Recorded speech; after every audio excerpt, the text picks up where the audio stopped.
Pretty obviously an exciting day, but in the end, a disappointing day when you lead for 97% of the game and you come off the ground and you're not ahead on the scoreboard.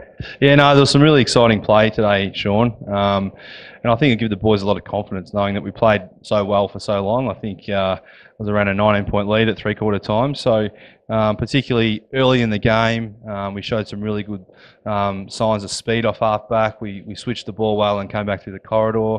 The boys showed their attributes. Some of those are good one-on-one. Obviously, Mitch took a nice mark. We've got Chucky and Bez putting their head over the footy and getting the ball to the outside. So a lot of the boys did some really good things individually to set up that lead. Unfortunately, though, a 1-point loss in the end. Let go of 4-goal last quarter, and you spoke about in the team meeting after the game that there was a big variance in stats between the first quarter and we're at our best and the last quarter where Bendigo basically seemed to want it a little bit more. Yeah, no, exactly right. And whether we, even if we had won the game, we still would have come in here and had a chat as a group because it's all about learning. And again, so much to learn from a game that we only lost by a point.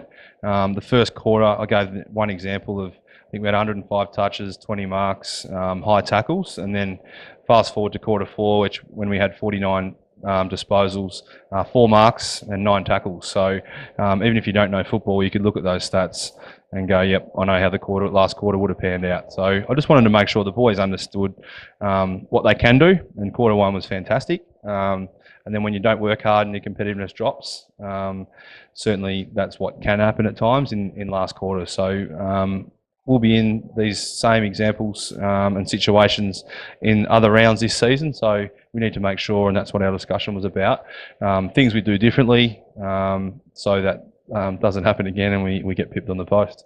First game in charge of the Rebels, obviously a bit of a different match day experience the last couple of years. Talk us through your match day a little bit. Yeah, no, it was, coaching's coaching, I suppose. You're certainly giving the boys some guidelines about how you'd like them to play. While the TAC Cup is about development, certainly the boys and the coaches, we're certainly doing what we can to win the game of footy because that comes natural to all of us. So, but we certainly stuck to our guns and had some plans in place that a Carlin would spend a quarter inside and play most of his footy down back, and a Tom Berry played first half inside as a mid, and then we said we'd send him forward for a quarter. So the things that we said we'd do as a coaching group, we made sure we did deliver on that. 8 days to prepare now for round 2, Geelong Falcons Easter Sunday at GMHBA Stadium. The reigning premiers, but also a team that we acquitted ourselves fairly well against in practice match just a couple of weeks ago. Yeah, and we discussed that before also, that only 6 days ago we played Geelong, who have been one of the strength teams in the competition over the past probably decade.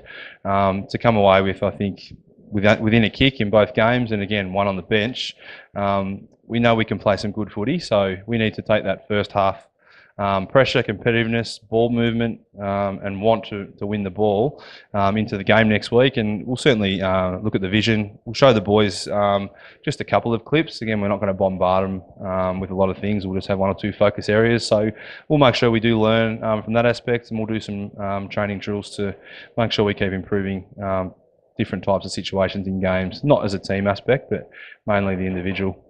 Well, Reggie, thanks for your time. Good luck next week. Thanks, Shawnee.